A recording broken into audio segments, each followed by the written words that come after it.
Hello everyone. Today we are discuss about 2 point class. तो आज के टॉपिक्स में हमने क्या लिया है, 2 point क्लास लिया। ठीक है, पहले हमने यहाँ पे क्या लिखा, फार्मूला लिखा। हमने रिकॉम्बिनेशन फ्रीक्वेंसी की पहले यहाँ पे फार्मूला पुट कर दिया है, बट हम इसको क्वेश्चन को सॉल्व करते वक्त हमको क्या है, ये दोनों फार्मूला को याद रखना पड़ेगा। यही तो इम्पोर्टेंट है 2 point क्लास को सॉल्व करने के लिए। फार्मूला बहुत इंपॉर्टेंट है। तो पहले हम क्या 2 point क्लास के क्या करते हैं, डेफिनेशन देखते हैं।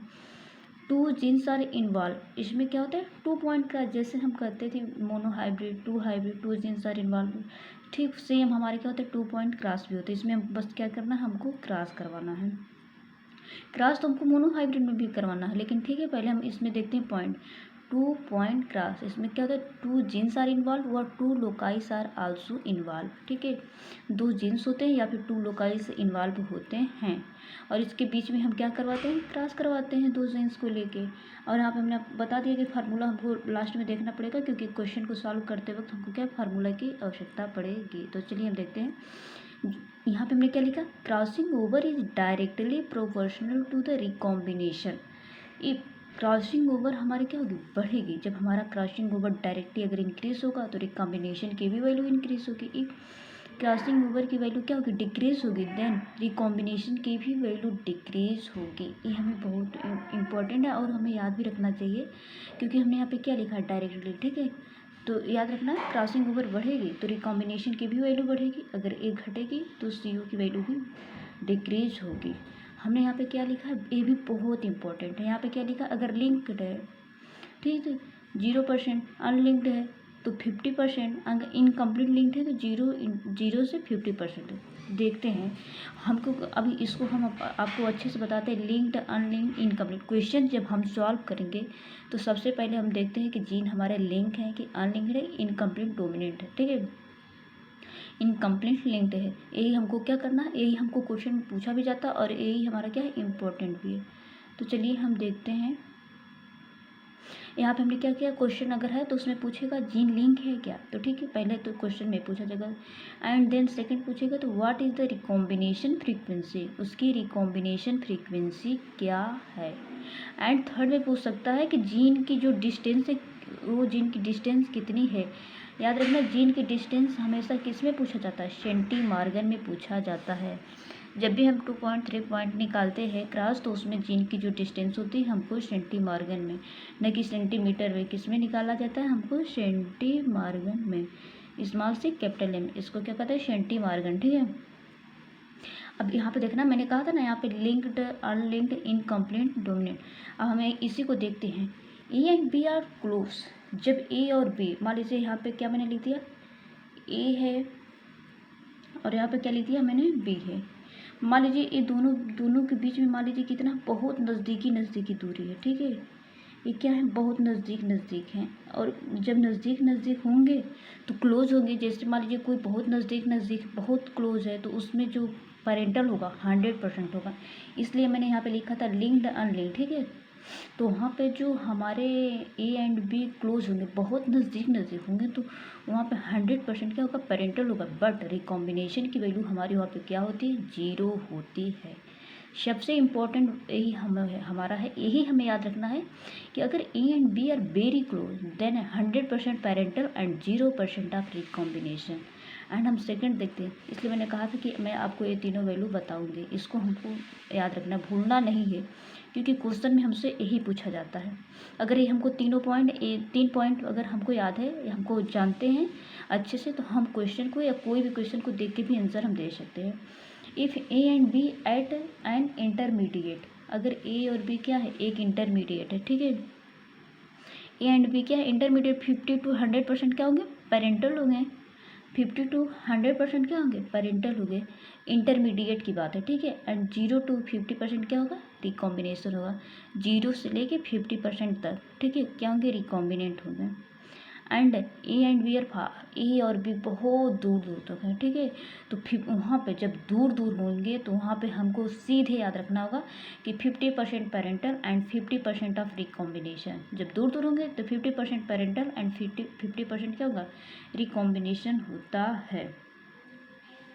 अब एक क्वेश्चन पे हम क्या करेंगे, आपको सॉल्व करके दिखाएंगे। ठीक है, कि इसकी जो जो हमने ऊपर का फार्मूला, जो हमने ए ऊपर का फार्मूला लिखा था कि इस फार्मूला को कैसे हमको रखना है।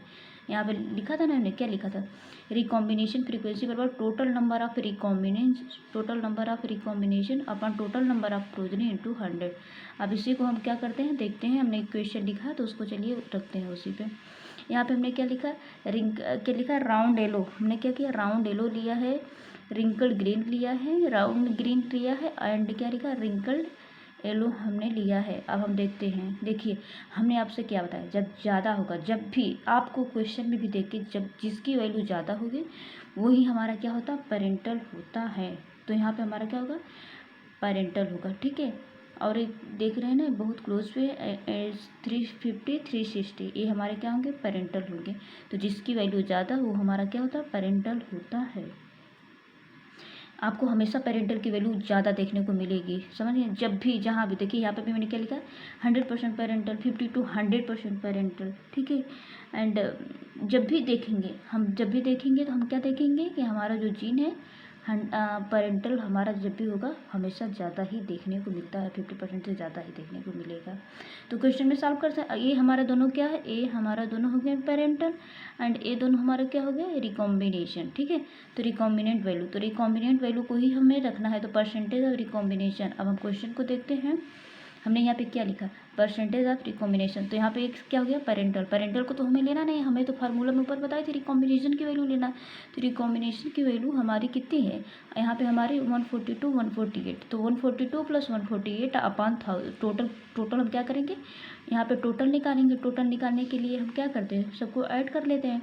तो टोटल निकालने के लिए मैंने सबकी वैल्यू क्या किया, ऐड किया। ऐड करने पर हमारा क्या आ रहा है, टोटल हमारा यहाँ पे 1000 आ रहा है, ठीक है। यहाँ पे हमने टोटल 1000 कर लिया, तो मैंने टोटल 1000 लिख लिया। एंड रिकॉम्बिनेशन के लिए 142 + 148, ये हमारा दोनों क्या है, रिकॉम्बिनेंट है। फिर हमने यहाँ पे क्या किया, दोनों सबको ऐड किया। ऐड करके हम यहाँ पे क्या करते हैं, हम लिख लेते हैं। आप देखते हैं ऐड करने पे हमारी टोटल वैल्यू कितनी आ रही है। अब हम देखते हैं इसको, तो हम ऐड कर रहे हैं 8 to 10 हो गया, ठीक है। एंड 4 4 8 हो गया, 8 1 9 हो गया, एंड 1 1 2 290 अपान कितना टोटल है, यहाँ पे टोटल कितना है, 1000। हमने कितना लिख लिया यहाँ पे, टोटल 1000। यहाँ पे कितना लिख लिया, इंटू 100, ठीक है। हमने दो कट कर दिया।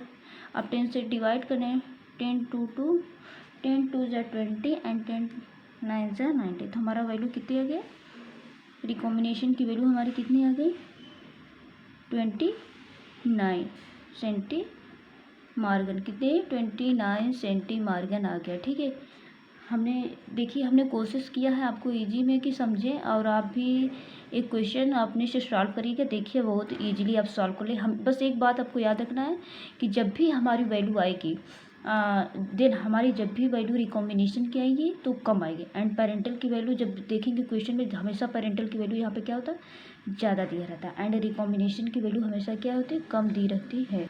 तो हम देख सकते हैं कि हमारा जीन लिंक है कि अनलिंक्ड है। तो हमारी रिकॉम्बिनेशन की देखिए, तो हमारी रिकॉम्बिनेशन की फ्रीक्वेंसी यहाँ पे कितनी आ गई, 29, ठीक है। तो रिकॉम्बिनेशन फ्रीक्वेंसी हमारी 29 आ गई थी, जहाँ पे हमने क्या किया, सॉल्व करके यहाँ पे देखा भी है, 29 आया था, ठीक है। अब यहाँ पे हम चेक करते हैं कि वैल्यू हमारी लिंक्ड है कि अनलिंक्ड है। तो हम देखते हैं हमने क्या किया था, यहाँ पे जब 100% होगा तो 0% रिकॉम्बिनेशन, यहाँ पे अनलिंक्ड के लिए 50%, इनकम्प्लीटली लिंक्ड के लिए 0 से 50% होना चाहिए। तो 0 से 50% तक तो हमारा 29 आया, ठीक है। तो 29 है, हम कह सकते हैं कि इनकम्प्लीटली लिंक्ड है, ठीक है। तो चलिए बस यहीं पर हम अपने लेक्चर को स्टॉप करते हैं। Thank you everyone.